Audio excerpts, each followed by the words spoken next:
Hey guys, this is Vinny from JTech. So what we're going to be doing today is a pre-inspection for a alignment.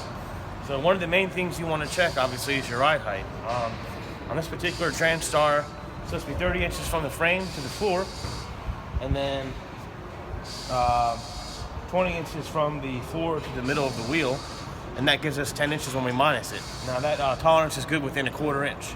We're going to go ahead and check here. Got our 30 inches there,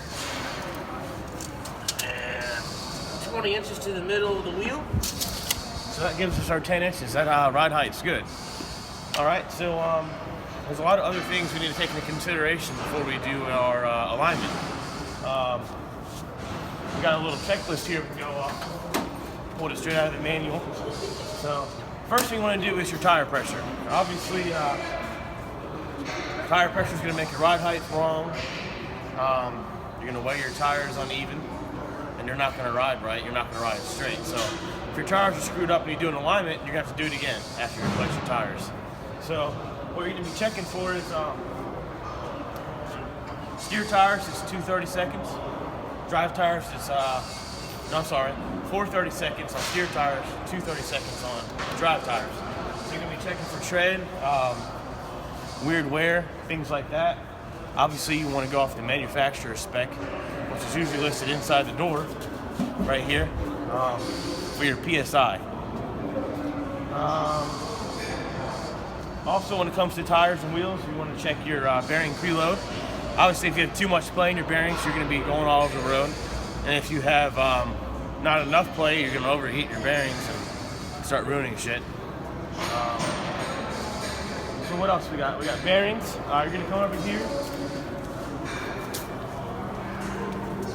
Front suspension, you got a lot of stuff you got to check. So we already talked about tire pressure. You want to make sure you have matching tires in your steer axle. That's the main thing. If you don't, you're going to be going all over the road. Obviously, going back to tires, obviously we need to make sure they're balanced too, or damaged with run out. Okay, so right here you've got leafs. You can see. You want to check for splaying, because that way that's a good indication that your U-bolts are bad.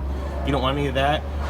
You look at your shocks. You've got bushings that you want to be checking for, and bulging, dry rotting, checking for slack, fluids dripping out of your shocks, because if your shocks are bad, you don't want to be doing the alignment while they're bad.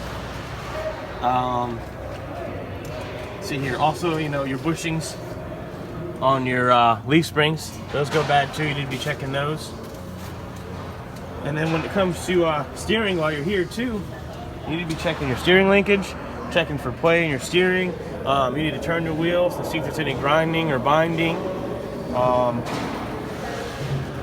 Make sure all your bushings are good. You don't have any play in your drag link, and where your bushing is for your steering knuckle, all that stuff. Oh yeah, your torque rods too. Right here. It's probably hard to see with the camera. Your torque rod's all the way back here on the bottom with the cross tube in the middle. So one way you can check those for play is with the dial indicator. You can check them for up and down play, side to side play, and you want to make sure those are within tolerance also. And then obviously you got your kingpin.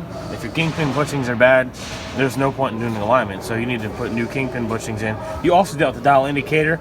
You put it on the steering knuckle or on the frame, and then steering knuckle, you jack it up. You can read your play on your bushings, and you can do side to side play also. Then you come back here. Rear suspension's the same thing. You got, you check your leaf springs, bushings, shocks for leaking, bushings. Come to the back. You also need to be checking all your airbags. Dry rotting, holes, spots where it's been rubbing on things from sitting too low. Sometimes if they've been rotting way too deflated, the hardware that mounts them will rub holes into them.